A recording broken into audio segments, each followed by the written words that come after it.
BSS ഗുരുകുലത്തെ students ആണ്. ടീച്ചറിൻ്റെ സഹായത്തോടെയാണ് ഞങ്ങൾ ഇത് രൂപപ്പെടുത്തിയത്. ഇത് തെർമോകോൾ പെട്രോൾ ഗമ്മാണ്. അതായത് പെട്രോളിൽ തെർമോകോൾ കഷ്ണങ്ങൾ ഇടുമ്പോൾ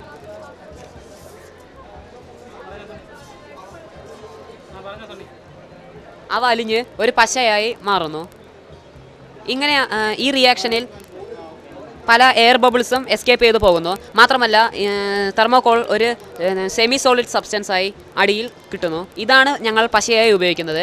ഈ പശ ഒട്ടുമിക്ക സാധനങ്ങളെയും ഒട്ടിക്കാൻ പറ്റുന്നതാണ്. മരം, ടൈൽസ്, ഗ്രാനൈറ്റ്, ഗ്ലാസ് എന്നീ എല്ലാ വസ്തുക്കളും ഒട്ടിക്കാവുന്നതാണ്. പ്ലാസ്റ്റിക് വരെ ഈ പശ ഉപയോഗിച്ച് ഒട്ടിക്കാം. ഇനി ഇതിൽ സിങ്ക് ഓക്സൈഡ് എന്ന കെമിക്കൽ ആഡ് ചെയ്യുമ്പോൾ നമ്മൾക്കൊരു മിശ്രിതം കിട്ടുന്നു. ഈ മിശ്രിതത്തെ നമ്മൾക്ക് വൈറ്റ് സിമെൻറ്റിൻ്റെ പകരം റൂഫിൽ കോട്ട് ചെയ്യാനായി ഉപയോഗിക്കാം. അതിൽ വെള്ളം ഒഴിച്ചു പറഞ്ഞാൽ പ്ലാസ്റ്റിക്കിൽ തെന്നിപ്പോകുന്നതാണ്. അത് കാരണം ഇതൊരു ലീക്ക് പ്രൂഫ് സൊല്യൂഷൻ കൂടിയാണ്. ഇനി 50% പെട്രോളും 50% ഡീസലും കൂടി കലർത്തിയ മിശ്രിതത്തിൽ നമ്മൾ തെർമോകോൾ അലിയിപ്പിക്കുമ്പോൾ ഒരു വെളുത്ത ദ്രവപദാർത്ഥം കിട്ടുന്നു. അത് നമ്മൾക്ക് ക്രാക്കിലും പൊട്ടിയ കുടം, ബക്കറ്റ് എന്നിവ ഒട്ടിക്കാനുമായി ഉപയോഗിക്കാവുന്നതാണ്. മാത്രമല്ല തെർമോകോൾ മാലിന്യങ്ങൾ മണ്ണിൽ ജീർണിക്കാതെ തന്നെ വർഷങ്ങളോളം കിടക്കുന്നു. ഇതുവരെ തെർമോകോൾ മാലിന്യങ്ങളെ റീസൈക്കിൾ ചെയ്യാനുള്ള ഒരു മെത്തേഡും ഇതുവരെ വന്നിട്ടില്ല.